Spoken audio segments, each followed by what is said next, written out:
Jay Aaron Sebia here with Edgar Berlanga. Edgar, what's going on, man? What's up, man? How's everything? Good, everything's great, man. What's going on? You just got done with the workout, hitting the mitts, hitting the bags. Yes, sir.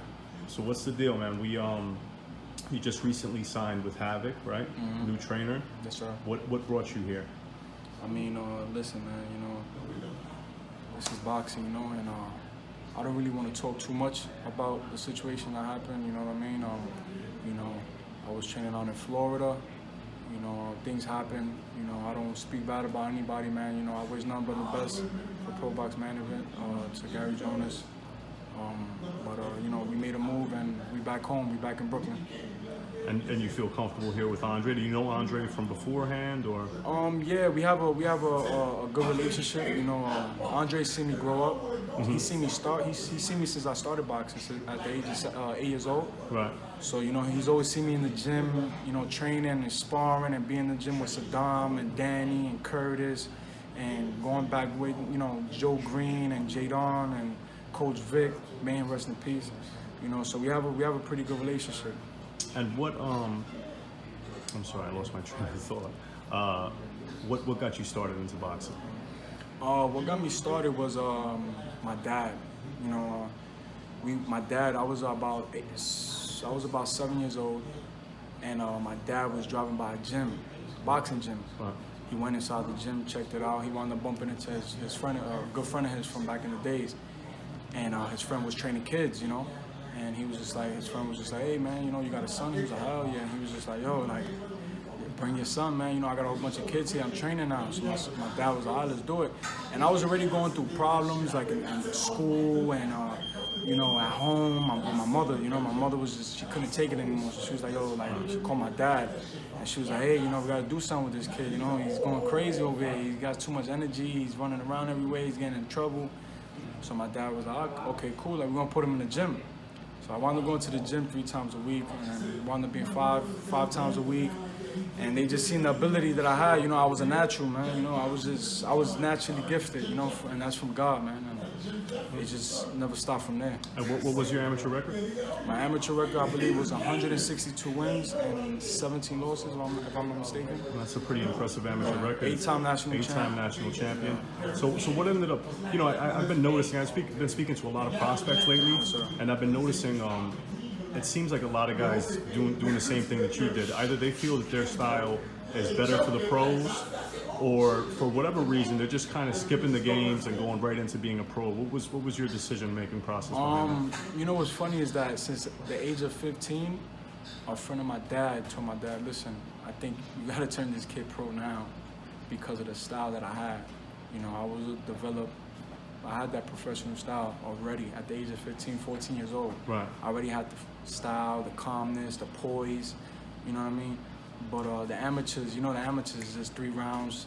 It goes from 2 minutes to 3 minutes, and it's just, you got to throw a lot of punches. Right. And that wasn't my thing. My thing was, look for shots, and place good shots, have a good shot selection. I love the pros, man. I wouldn't trade this for nothing. What was your power like in the amateurs? That's funny. A lot of people ask me that, I wasn't really a big puncher in the amateurs. I stopped a couple people, but I wasn't like, oh my God, KO artist or nothing, you know what I mean? I had power, Right. And my dad even said, my dad was like, yo, Edgar, you got it, you have the power, you have it. I just never knew how to use it. Right. Until when I got with Mark Ferrite, who I started with in the professional league. He was the one that actually made me into a puncher. What do you accredit that to? Like, what's one thing that you say, like, okay, this is what really made it to where your power just jumped up like that? I knew I had it, but I guess with age, the older you get, you know what I mean? And still, right now, my man strength still haven't came in yet. Right. So that's a little dangerous as well. I'm still growing. I'm not saying that I'm still a kid, but I feel like by the time I'm 25, 26 years old, that's when my real man strength is gonna come in. But by about the age of like 19 years old, I was already punching like a mule. And you're a New York kid. What borough? What neighborhood? All right, so I'm from Brooklyn, Bushwick, and also I'm from Lower East Side, Manhattan. Right. My mom lives in Lower East Side, and my dad lives in Bushwick. So I've read both parts, and I get love from the whole New York, man, from the Bronx to Queens to Long Island. Dykeman, I mean, you know, Harlem. So, you know, I rep the whole New York City, man, because I get love everywhere, you know. But originally, I'm from Bushwick, Brooklyn, and Lower East Side, Manhattan. And of Puerto Rican descent, correct? Yes. Were you born here or born out there? Or? Yeah, I was born in White Cove Hospital in Bushwick. Okay. But you know, my dad's from Puerto Rico. My mother, you know, my grandmother was born over there. My grandfather was born over there from both sides. Right. You know, so we from my grandmother's from Ponce, from my mom's side, and my family from my dad's side is from San Juan. So let's talk the legends. Let's talk, you know, people that you look up to, people that you could potentially walk into their footsteps. How do you rank it out, man? You're a younger guy, so I know Cotto was probably somebody that's fresher to memory. Yeah. But we've got Benitez, we've got Trinidad, we've got Serrano for the ladies. I mean, where are we at? Benitez, you know, I know he was before my time, so you know, I looked him up a lot. You know, they called him the Radar. Radar. Yeah, the Radar. I know. I seen him fight with Sugar Ray, and it was an amazing fight, man. But you know, I grew up mostly watching. I like watching Trinidad. Trinidad is my favorite fighter. You know, I love his style. You know, everybody says that me and him have the same style, sort of. You know what I mean? We come for a fight or we come to fight. But you know, obviously, when I was growing up, Trinidad was already leaving the game, and that's when Cotto came. So when Cotto came, I started watching Cotto a lot. You know what I mean? Because obviously I was around 7 to 8 years old, and he was already like becoming a superstar. Do you have a relationship with either one of them? With Cotto, not really, but Trinidad, yes. You know, I speak with Trinidad on the regular. You know, we FaceTime and everything. He's just waiting for me to go to Puerto Rico so we can sit down and have dinner and everything. That's what's up. What's some advice that you got from Trinidad? A lot, man. That guy, he could talk, man. Yeah. Trinidad. You talking Spanish with him? Yeah, a little bit. You know what I mean? Like you know, Spanish is not up there, but you know what I mean. I understand them 100%. You know, but you know, we talk, man. With that one time, we was on the phone for like an hour, and he was just talking and talking. He just likes to talk about his past, you know, and about everything that he's been through, his career and everything. You know, he told me to stay disciplined. You know, stay running a lot and swim a lot. He used to swim. He said a lot, like he used to swim a lot. He told me, and you know, just stay away from drugs, man. You know, and don't abuse your body with any type of drugs or alcohol. And another Puerto Rican legend, man. Your last fight, you came out with Fat Joe. It was crazy. It was a crazy look. Yeah, man. I thought I saw on your Instagram you posted like family ties or something like that. Is there some sort of connection with Fat Joe? Yeah. Right now, you know, like he looks at me like a nephew. You know what I mean? Between him and Rich. You know, Rich is his manager as well. You know, does everything for his right-hand man. So that's like family, bro. You know, and you know, we come from the same, you know, mud, man. You know, from New York City. He's from the Bronx. I'm from Brooklyn, but we both, you know, from the island, Puerto Rico, man. And you know, he told me that he's gonna back me up 100%. And he told me, you know, I'm with the Terror Squad, man. So that's family right there. Oh, so officially TS. Yeah, man. officially TS, man. Shout out to Fat Joe. Shout out to the whole Terror Squad. That's what's up, man. So, I mean, speaking of the pitfalls, right? Like you come from a neighborhood that's a tough neighborhood, a little bit of a tough upbringing.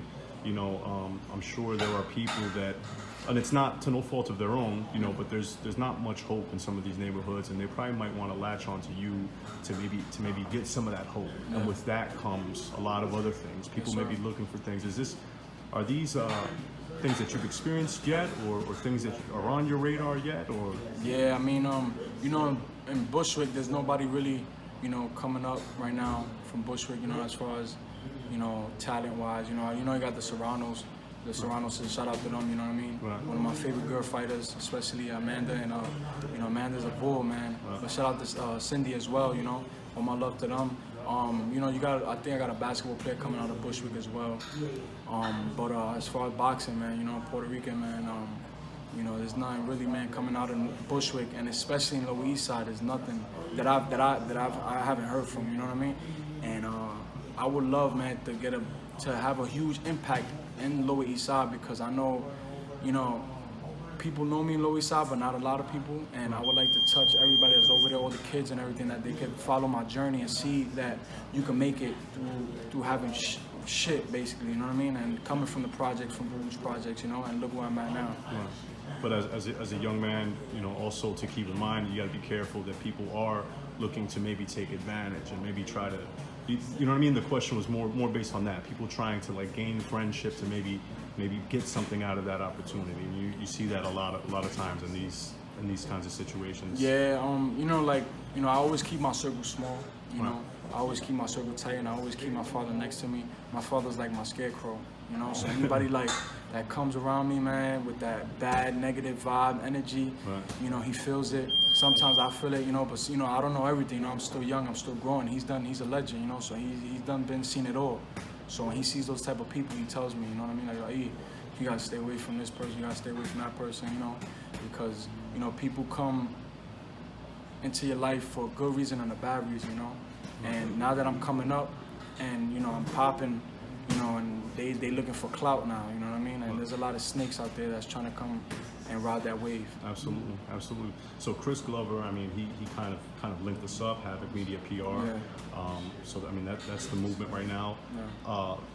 I think again, I read somewhere that, you know, potentially you would like to in the future fight Canelo Alvarez, which is, I mean, that's everybody in and around your division would want that fight. That's a big fight, and I think, you know, again, the Mexican-Puerto Rican rivalry would be big.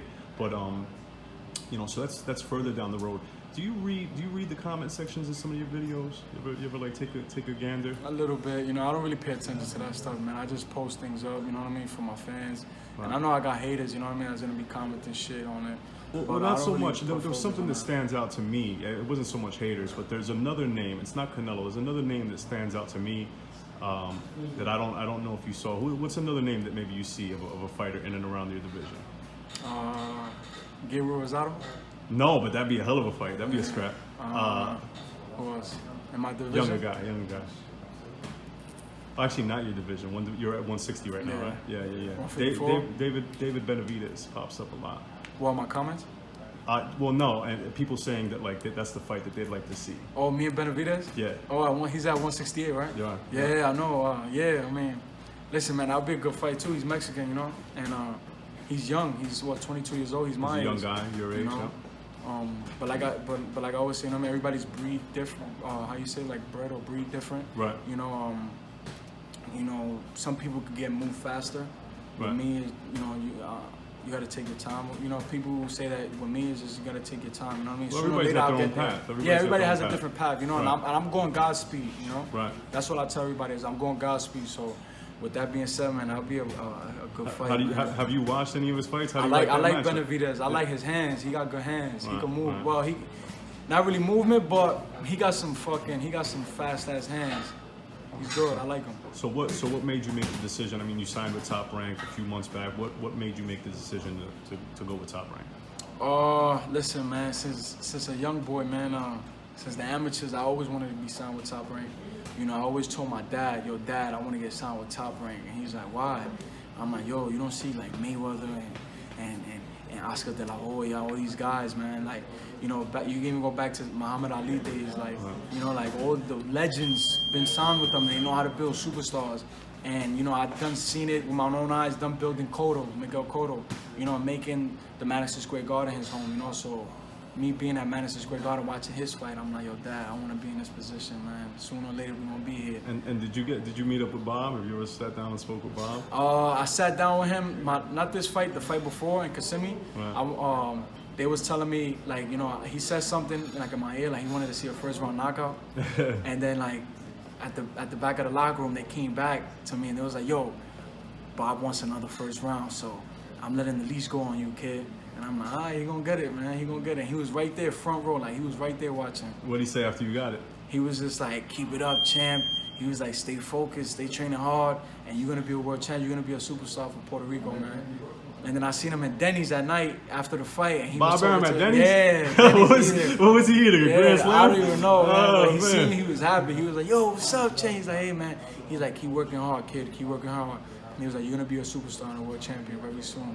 And so, you know what? Speaking of the first round knockout, like, in your mind, right? You're 12-0, 12 KOs, all in the first round, right? When you're in the first round, and a minute passes by, you can feel a minute passes by, a minute and a half passes by. In your mind, does that ever cross your mind? Like, ooh, I got a minute and a half before this streak breaks, or are you ever thinking of that? Nah, man. Like people think like I'll be going in the ring like on some like I gotta get him on the first round. I'll go in there and I just follow the game plan, man. Like for every fight we have a game plan for something. Like if there's a fighter that drops his left hand, say for instance, and he throws his jab from down here, you know, like if he's jabbing, he's bringing it back.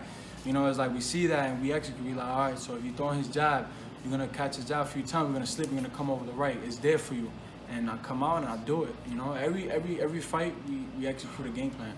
And so I'm sorry, go ahead. No, that's fine. What are some of the plans in the future? Like, we looking at like some step up fights at this point? Are we looking to get you back in pretty soon?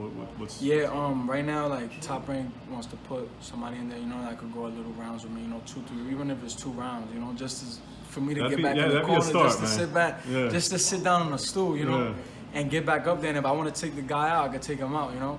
But they want me to go those rounds, you know, even if it ends in the 3rd round or the 4th. They just want me to feel that tension of me going those rounds, you know. Right. And are we talking 2019 or maybe early 2020? What do you Nah, think? we talking 2019. 2019. I should be fighting, I think, October 18th for Philadelphia. If I'm not mistaken, I gotta confirm with Brad Goodman. That's what's up, man. Hey, what do you have going on? Where do we follow you on social media? On Instagram, you can follow me at Real Edgar Berlanga. On Facebook, Edgar Berlanga, and then my Twitter is Berlanga Edgar. Anything you want to say to the fans, man? Listen, keep following my journey. You know, keep following me. You be the chosen one. You know, follow my journey. I'm gonna continue to fight for you guys, and you know, 2, 3 years, man, we should be looking at a world title. God willing. Remember, Godspeed always, man. Keep God first. And no more Denny's. And no more Denny's after the fight. I was eating a lot of Denny's, man. Yo, man.